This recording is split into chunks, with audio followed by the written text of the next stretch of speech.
This is the Medical Minutes Podcast on the All Indiana Podcast Network. Your source for the latest news, updates, information, and more from the world of health and medicine. Now, here's Wish TV's medical reporter, Dr. Mary Gillis. From Wish TV, I'm medical reporter Dr. Mary Gillis, and this is Medical Minutes on the All Indiana Podcast Network.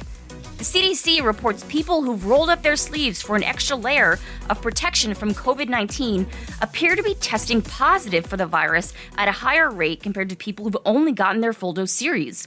Data shows 119 out of every 100,000 boosted individuals have tested positive as of the week of April 23, 2022. This is compared to just 56 out of 100,000 people who tested positive who are vaccinated but do not have a booster. In this week's episode, I speak with Dr. Christopher Doehring, Vice President of Medical Affairs at Franciscan Health, who tells me what factors may be contributing to these numbers. Our conversation is next.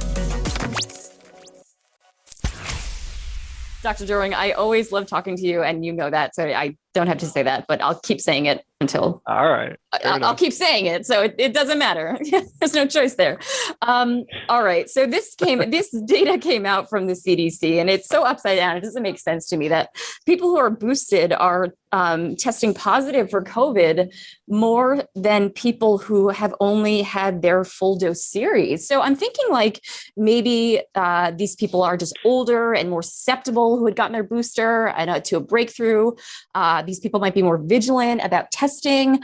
I don't know what's going on here. So can you explain? Yeah, I mean, it is a head scratcher for sure. It doesn't seem to make a ton of sense unless there's some significant difference between the two populations, in which case you might expect significantly different rates. But if you see the CDC's been tracking these rates of infection per 100,000 population, and they compare those who've never been vaccinated, those who've sort of been vaccinated but not boosted, and then those who've been boosted. And it's not, there are a lot of theories about what may be going on. There's no real clear understanding at this point what may be driving those differences. Well, I'm thinking that people who have been, I just think this is the only thing that I can think of is that people who have gotten their booster are just more mindful of the virus. Maybe they're testing more than people who are just okay with the series that they have gotten.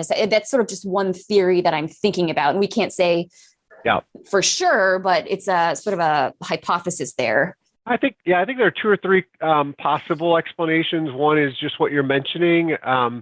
Are those who are boosted more likely to go get a formal test if they become symptomatic, and therefore they show up in the statistics at a higher rate than those maybe who haven't been, who may be more likely to get a home test or just not test at all, and therefore if they got symptomatic, they wouldn't show up in some of these statistics. So that's certainly a possible explanation. Might be, better understood if we knew, more about the ages of the two different groups. Could help explain that. Another possible explanation is: are those who haven't been boosted, are they not boosted because they got an infection and they're holding off on getting boosted? And so they have a combination of vaccine immunity plus natural immunity, and therefore they have actually better protection than those who have received a booster, at least for a period of time. So that's another plausible explanation. And there are others, and it may be a combination of those factors. Well, that's a great point. I hadn't thought about that. The prior infections, if someone who had their series and then had gotten an infection, maybe don't feel it's necessary to get that booster just yet. And then also I was thinking about people who have that booster, that extra layer of protection, maybe feel more freedom to just do, of course, we can unmask now, we could go places, we have freedom. But what do you think about that? Yeah, I mean, some of these hypotheses may be in conflict with one another. So if you think it's a higher risk population that's been boosted because they have more risk factors, would they then be more likely to get out there and be, not irresponsible, but more likely to be exposed? Maybe in certain subpopulations, but overall, I wouldn't necessarily expect that to be the case. But yeah, I mean, that's, again, certainly a number of different variables are in play here, and it could just be sort of the cumulative effect of all those is starting to reveal itself with this difference between the two groups. Well, Dr. Doehring, considering that we have this booster shot, and then there's also the recommendation to get another booster shot for adults. I mean, when this information is released or when this comes out and people read about this, what would you say to those who have not gotten their booster? Yeah, I think I don't want it to be a deterrent for people. Exactly. I mean, we don't want that. I think you're right. Yeah, I think you're exactly right.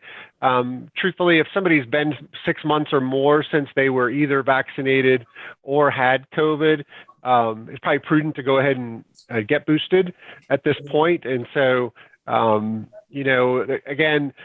these breakthrough rates or these things that are showing up, whether it's artifact or whether it's real, what we do know is that the better your protection, whether it's from the vaccine or natural immunity, the less likely you are to get severely ill or to die from COVID. And so maintaining that immunity, if it's been 6 months or more since prior infection or a prior vaccine dose, I think it's prudent to go ahead and get vaccinated and keep that immunity up as strong as you can. Well, that's a great message and some really interesting theories that we have here. Dr. Doehring, anything else you want to add about this? I think there's a lot that we're still learning about this virus and about the pandemic. One of the things we're also hoping that we get some insight on will be what happens when somebody's vaccinated and has their own immunity. Then can they also additionally benefit from monoclonal antibodies or from some of these oral therapies, or have they already gotten all the benefit they're going to get from having been vaccinated? And right now we're still giving people who are high risk, whether they've been vaccinated or not, we're still giving them some of these treatments, but that may not actually be helping much, over and above the protection that they've already got from the vaccination. So again, the point being, there are a lot of things we're still learning, a lot of things that we don't fully understand, and at times things that make us sort of scratch our head and say we need to learn more, dig deeper to help understand these things better. Definitely head scratchers there, and a lot of factors and players in this game. Yeah. Dr. Doehring, always great to see you. Thank you so much. Really appreciate your time. Mary. All right. This has been Medical Minutes from Wish TV. I'm medical reporter Dr. Mary Gillis. Be sure to follow and subscribe to this podcast and check out new updates every week. You can also learn more at wishtv.com and when you follow Wish TV on Facebook.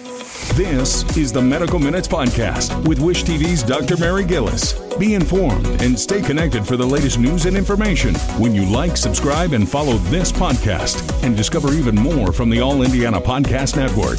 Now at allindianapodcast.com.